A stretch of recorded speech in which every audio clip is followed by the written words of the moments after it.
ज्ञानेश्वर महाराज की जय, सद्गुरु भगवान बाबा की जय, वामन भाऊ महाराज की जय, संत मीराबाई आई साहेब महाराज की जय। पिंड पदावरी दिला आपुले करी, माझे झाले गयावर्जन, फिटले पितराचे ऋण, केले कर्मांतर बोंब मारिली हरिहर, तुका म्हणे माझे भार उतरले ओझे, माझे झाले गयावर्जन, फिटले पितराचे ऋण। आज या ठिकाणी जगद्गुरु तुकाराम महाराजांचा हा अभंग पुण्यस्मरणाच्या निमित्तानेच आहे।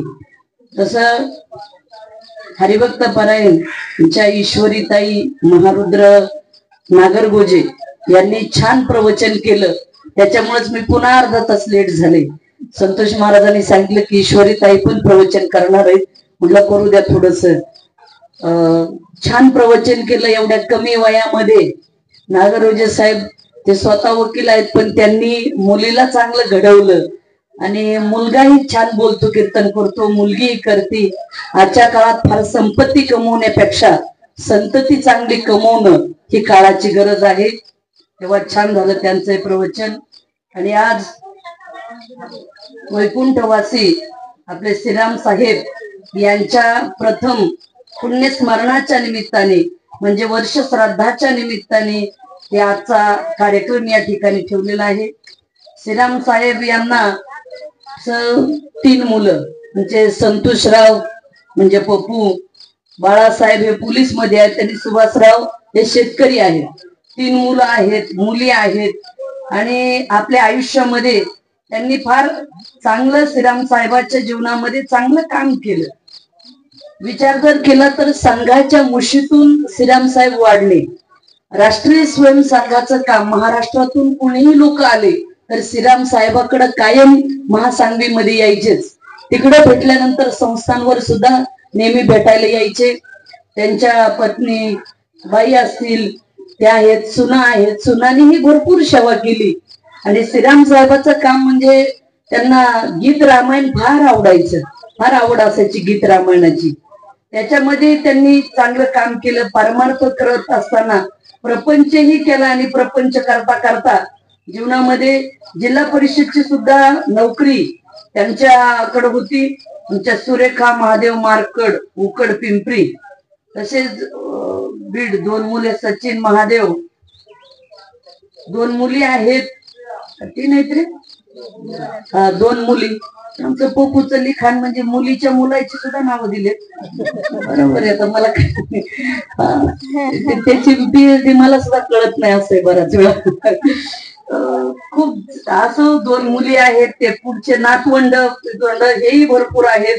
असो श्रीराम साहेब पाटोदा जिल्हा परिषद क्लार्क, थेरला गावी जिल्हा परिषद शाळा क्लार्क, त्याच्यानंतर गेवराई जिल्हा परिषद अंतर्गत क्लार्क, सिनियर गेवराई नंतर एकात्मता बालविकास अंगणवाडी कार्यालयामध्ये वरिष्ठ लेखा, चतुर्थ अधिकारी 2002 मध्ये पेन्शन घेऊन रिटायरमेंट घेण्यात आली। सामाजिक कार्यामध्ये राष्ट्रीय स्वयंसेवक संघाच्या तालुका संघचालक दायित्व होते। हिंदुत्ववादी विचार घेऊन सर्व धर्म समभाव विचार प्रेरणा हे असं श्रीराम साहेबांचं काम चांगल्या पद्धतीमध्ये आहे। साहेब आजारी पडले, 3ही मुलं आहेत, 3ही मुलं चांगली आहेत, चांगलं काम आहे। आमचे संतोषराव गर्जे हे तर गो हात्या म्हणजे शाळेचं काम असेल, विकू कमी करा थोडा स्पीकरवाले। आमच्या राधेश्यामचा मंडप आहे, छान सिस्टीम आहे त्यांची पण। तेव्हा 3 मुलं हेही चांगले आहेत। ज्या पप्पूने तो गोशाळा वगैरे असं बऱ्याच याच्यामध्ये काम करणं चालू असतं सामाजिक। जसं पाटोद्यामध्ये एक रोटीचं काम ते सुद्धा फार चांगल्या पद्धतीमध्ये केलं। आणि सुभाषराव हे शेतकरी आहेत, बाळासाहेब पोलीस मध्ये आहेत, चांगलं काम आहे। आणि त्यांचे आई वडील ज्या श्रीराम साहेबाच्या मालकीन बाई कायम म्हणजे महासांगवीत गेलं आणि मारुतीच्या पारावर बसलं की पहिली खुर्ची किंवा चटई साहेबाच्याच घरची, कारण त्यांचं घर तिथं जवळच। कुणी वारकरी येऊ कुणी येऊ नेहमी पुढे जाणं करणं असं श्रीराम साहेब एक चांगलं व्यक्तिमत्व होतं। बुद्धिमानही होते, समाजकारण असेल सगळ्यामध्ये होय। जायभाईवाडीकर हे मेवणे कंपनी आहे, त्यांच्याकडे सुद्धा जाणंही नव्हतं.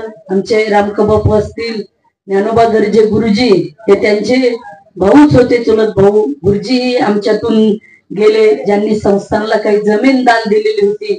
आमचे राक्षर या ठिकाणी बसले, त्यांचे आजोबा तर आईसाहेब संस्थानला त्यांनी सुद्धा सेवा केलेली आहे. ती सर्वच कंपनी, त्यांचे मेवण्या तेलन शिखर बाबा, सर्वच जायभायवाडी, सगळीच मंडळी या ठिकाणी, पाहुणे आप्तेष्ट नातेवाईक जमलेले आहेत.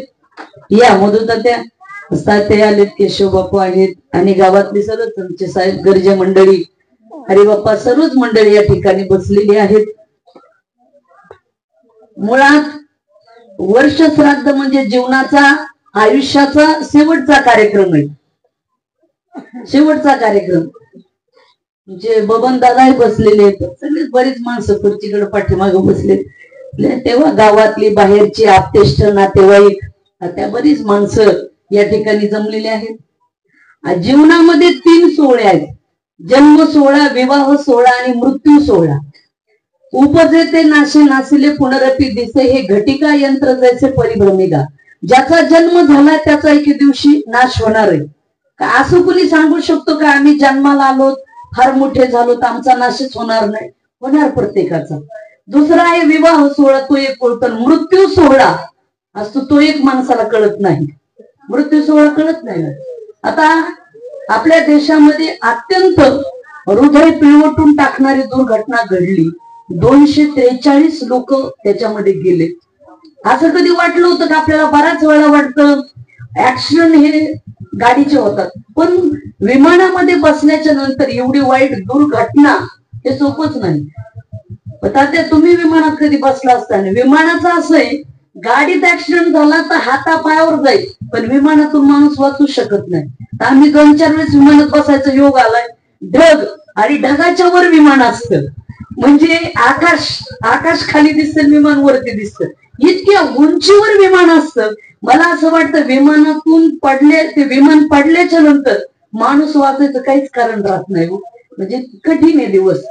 फार वाईट आणि दुर्दैवी घटना घडली बघा.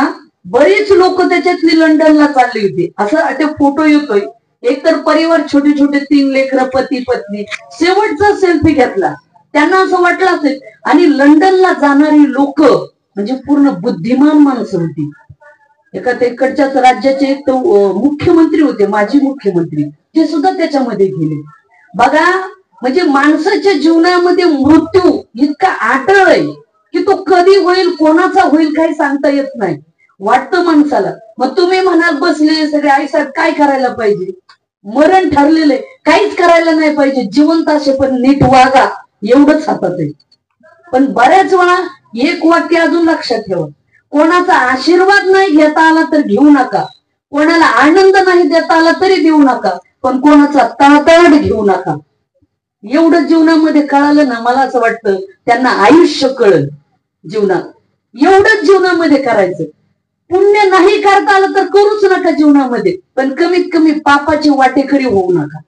कोणाबद्दल नाही चांगलं बोलता आलं तर बोलूच नका, पण कोणाबद्दल वाईट तरी बोलू नका. एवढं फक्त आपल्या हातात आहे, बाकी काहीच नाही. नाही तर मृत्यू कोणाच्याच हातात नाही. आता आम्ही रोज रस्त्यावर येतो, गाडीमध्ये प्रवास करतो. आता आम्हाला असा मृत्यू म्हणणार आहे का हे महाराज कीर्तन प्रवचन करतात यांच्या गाडीचा अपघात व्हायला नाही पाहिजे? असं काही नाही. महाराज असा, राजकारणी असा, सर्वसामान्य असा मृत्यू अटळ. कोणाचा होईल, कधी होईल, कसा होईल काही सांगता येत नाही. आजच्या जगामध्ये प्रत्येक गोष्टीला तुम्हाला वशिला लावता येतो, पण एक आहे पाऊस आणि दुसरा आहे मृत्यू. या 2च गोष्टीला वशिला लावता येत नाही. पण मला वाटतं जर तिथं वशिला लावता आला असता तर लावला असता बरं का लोकांनी. ते आमदार खासदार म्हणले असते यमराज हे 5-10 कोटी घ्या आणि एवढी 5 वार्षिक आम्हाला लढू द्याच, असं झालं असतं का नाही? पण काय झालंय, देवानी निसर्गाने काही गोष्टी स्वतःच्या हातात ठेवल्यात, म्हणून तरी माणसात आहेत बरं का. मला बराच वेळा असं वाटतं आत्मचिंतन करताना, जर मृत्यूच नसता तर लोक अजून कशी वागली असतात. मृत्यू आहे हे प्रत्येकाला माहिती, तरी माणसं तसेच वागतात.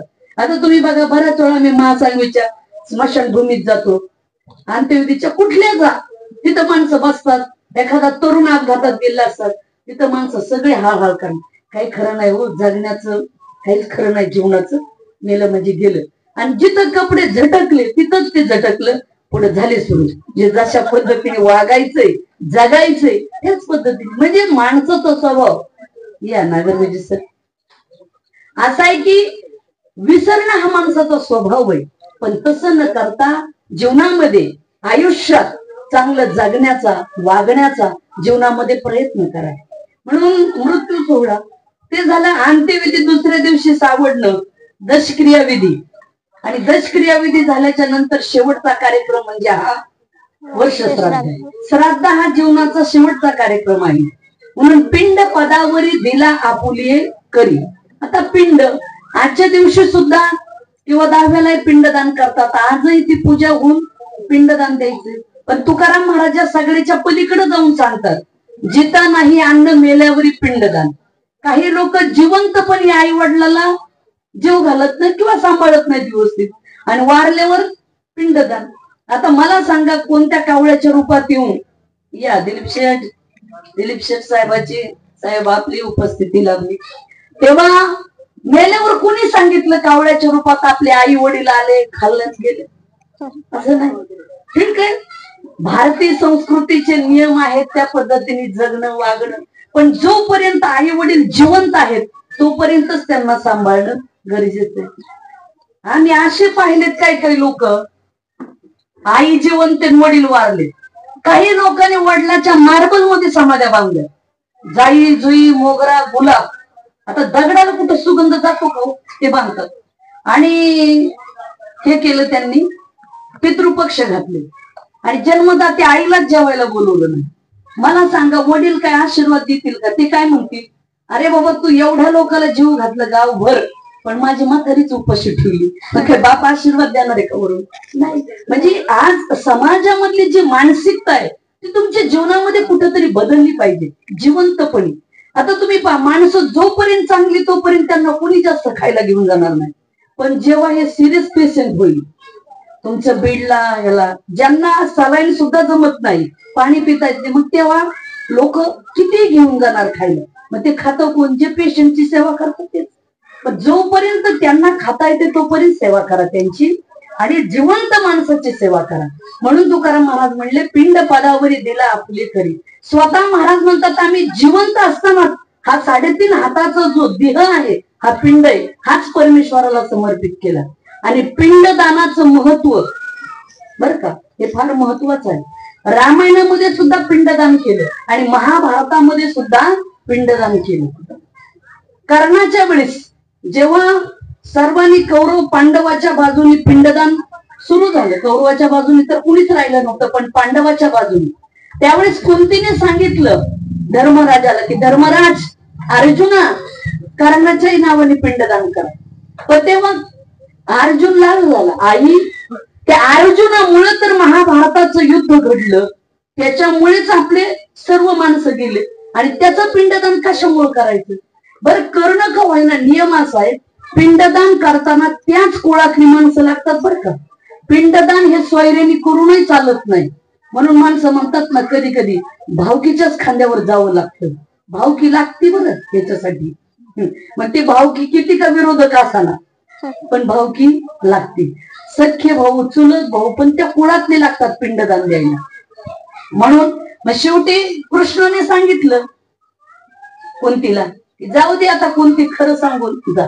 आणि मग सांगितलं की कर्ण हा कौंडिय आहे, तुमच्या 5 पांडवाच्या अगोदरचा आहे. तो सूर्यमंत्राने झालेला तो सूर्यपुत्र कर्ण आहे सांगितलं. मग जेव्हा कर्णाला पिंडदान दिलं तेव्हा त्याला ती मुक्ती मिळाली.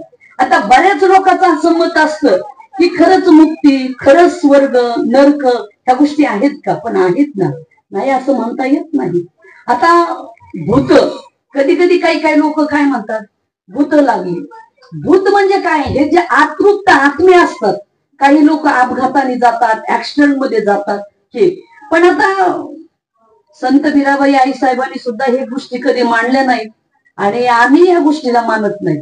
आता मला तर या सगळ्याच्या पलीकडे जाऊन असं वाटतं की आता स्मशानातले आणि जमिनीतले भूतच राहिले नाहीत, इथं माणसाला जिवंतच भूत लागलेले.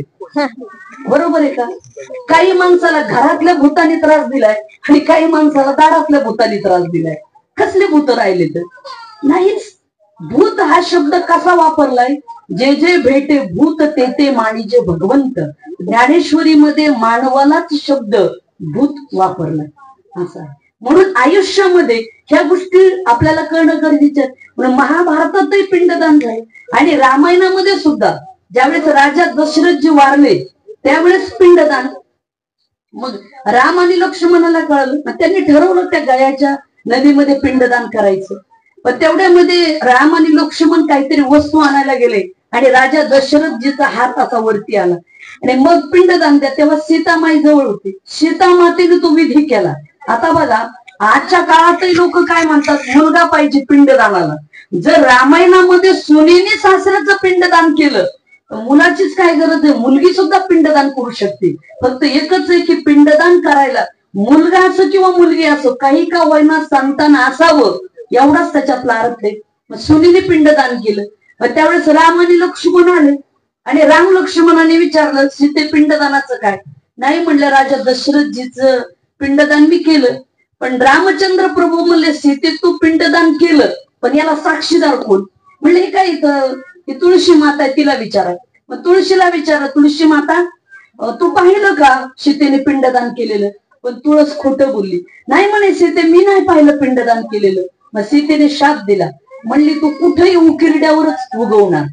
म्हणजे बघा तुम्ही, तुळस कधी घाण जागेवर जास्त डोलदार येते आणि लावल्यानंतर तिला तेवढं तेज येत नाही. अशी सीतेने दिलेला शाप. पुन्हा तिथं गाय होती. त्या गाईला विचारलं, गोमाता तुझ्यामध्ये 33 कोटी देवाचं वास्तव्य तू सांग. पण गाय खोटं बोलली, म्हणे सीते मी नाही पाहिलं पिंडदान केलेलं. मग गाईला सीतेने शाप दिला, म्हणले चंद्र सूर्य असेपर्यंत तुझ्या तोंडाची पूजाच कधी होणार नाही. म्हणून गायीची पूजा ही पाठीमागून आहे. गायीचं शेण कामाला इथं गोमूत्र येतं पण तोंडाची पूजा नाही. आता मला एकच सांगा, तुम्ही सगळे बसलेले सुज्ञ माणसं आहेत, गाय एकदा खोटं बोलली तर चंद्र सूर्य असेपर्यंत तिची पूजा नाही. मग आता आपल्या तोंडाचं कुठे न्यायचं? होय महिला मंडळ, कसं करायचं आपल्या तोंडाचं? इथं तर माणूस घरातली घरात सून सासूवर, सासू सुनावर, ही जाव तिच्यावर, ती जाव तिच्यावर. बरोबर आहे का महिला मंडळ? इतकं करतो आपण, कसं काय करायचं मग? असं आहे. म्हणून सास आणि मवाळ, मितली आणि रसाळ, शब्द जैसे कल्लोळ अमृताचे शब्द. प्राण जाय पर बचन न जाय, रघुकुल रीती सदा चली आई. काय रामचंद्र प्रभू प्राण गेला पण वचन नाही सोडलं. म्हणून शब्दाला सुद्धा इतकी किंमत आहे. आता बऱ्याच वेळा लोक म्हणायचे ना, मुंडे साहेबांनी एखाद्याला शब्द दिला तर ते पाळतच होते.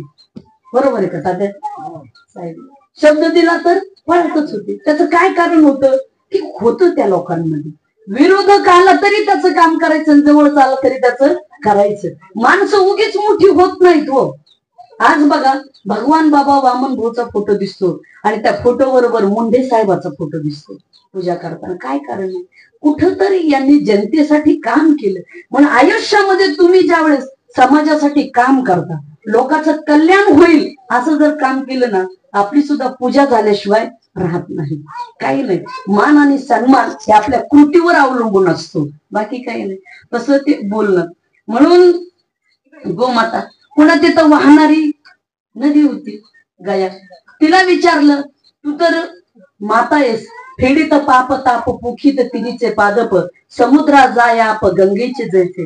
हिमालयातून निघालेली गंगा वाहत वाहत समुद्राला जाऊन मिळते, पण जात असताना जुनीही तीरावरच्या झाडांना पुसती देत देत ती जाते. आता आपली ही वांद्रा नदी तलावातून ही खाली वाहते. नदीला आईची उपमा दिली. तुम्ही बघा, आता गंगा यमुना सरस्वती नदीमध्ये माणसं बुटासहित जाऊन पाय बुडवतात. कुणी त्या नदीमध्ये घाण टाकतं आणि कुणी त्या नदीची आरती करतं. पण नदी कोणावर रागवते का? कुणी तिची पूजाही करते खाना नारळाने आणि कुणी हेही करते नाही. तिला आईची उपमा आहे म्हणून अशी नदी वाहते. मग तिला विचारलं, गाया तू तरी सांग खरं. मग ती खोटं बोलली. नाही म्हणे सीते मी नाही पाहिलं तू पिंडदान केलेलं. मग त्यावेळेस सीतेने शाप दिला की तुझ्या पाण्यात किडे पडतील आणि तू वरून वाहणार नाहीस. आता तुम्ही कधी बरेच लोक पाहायला आले असतील, दादा तुम्ही आमच्या बरोबर काशी यात्रेला होतात, तुम्ही पाहिलं ती गया ज्या ठिकाणी सीतेने शाप दिला, आजही तुम्ही पाहायला चला तेवढ्या एरियामध्ये बघा, लाईटने बी साक्ष दिली, तेवढ्या एरियामध्ये ती वरून वाहतच नाही, पाणी वाळूच्या खालून वाहत. आणि विधी जर करायचा असेल तर वाळू उकरून करावा लागतो आणि पुन्हा पाणी झाकून ठेवावं लागतं. जर ते 5-6 तासाच्या पुढे पाणी राहिलं तर आजही त्याच्यात किडे पडतात. सीतेने दिलेला शाप आहे. आणि पुन्हा तिथं एक ब्राह्मण देवता होती, देवात पूजा करते, त्यांना ते ऐकू जाणार नाही, मी थोडं हळूच बोलते बरं का. मग त्यांना म्हणले, देवा तुम्ही तरी खरं सांगा. तिथं ब्राह्मण बी खोटं बोलले, नाही म्हणले सीते मी नाही पाहिलं पिंडदान केलं. सीतेने शाप दिला, म्हणले आयुष्यभर हापच करतात. त्यांना दिलेला तो शाप हापच राहणार. आपले डोके नाही तितके चालत, अवघड त्यांचं जे आता हे काय आपण बोलतोय का, आपलं ते त्यावेळेस पुराण आणि जे शास्त्र आहे ते आपण सांगतो. मग तिथं फक्त एक वडाचं झाड होतं बापू, आणि मग त्या झाडाला विचारलं, फक्त या 5-6 जणातलं वडाचं झाडच खरं बोललं. ते वडाचं झाड म्हणलं हो, म्हणले प्रभू मी पाहिलं तुम्ही पिंडदान केलेलं, आपलं सीते मी पाहिलं पिंडदान केलेलं. मग सीतेने आशीर्वाद दिला की बाबा तू 12ही महिने सावली दिसेल. आता आजही तुम्ही गेला तर त्या सीतेच्या काळातलं वडाचं झाड अजून तिथं आहे, त्या गयावर, मातृगया तिथं. आणि मग त्या वडाच्या झाडाला आशीर्वाद दिला. आता बघा आपल्या गावोगावी वडाचे झाड आहेत, बाकीच्या झाडाचा पाला गळतो, वडाच्या झाडाचं कमीच गळतो, पण पूर्ण वडाचा झाडा कधीच होत नाही. हा सीतेने दिलेला आशीर्वाद आहे. म्हणून बाप्पाजी माझा वड, माये माझे फुलं जाई, दोघांच्या सावलीची काय सांगावी बडे जाई. वडाचं झाड म्हणजे वडील आणि फुलजाई म्हणजे आई, असं आहे. म्हणून बाप रूपी वडाचं झाड केल्यावर कळतं की काय असतं. बर का बाळासाहेब, बाप जोपर्यंत जिवंत आहे, बऱ्याच लोकांना जिवंत बापाची किंमत कळत नाही, पण बापाची किंमत कळून घेतली पाहिजे. ज्या घरातला बाप जिवंत आहे ना, त्या घराकडे वर डोळे पाहायचे, करून नजर करून पाहायची, कोणाचीच हिंमत होत नाही. म्हणून बाप नावाचं एक वेगळं जीवनामध्ये असतं. आई ही तेवढ्याच किमतीची आहे आणि बापही तेवढ्याच किमतीचा आहे. पण बऱ्याच कवींनी आईच्याच कविता केल्या, बापाच्या थोड्या कमी केल्या, एवढाच फरक आहे.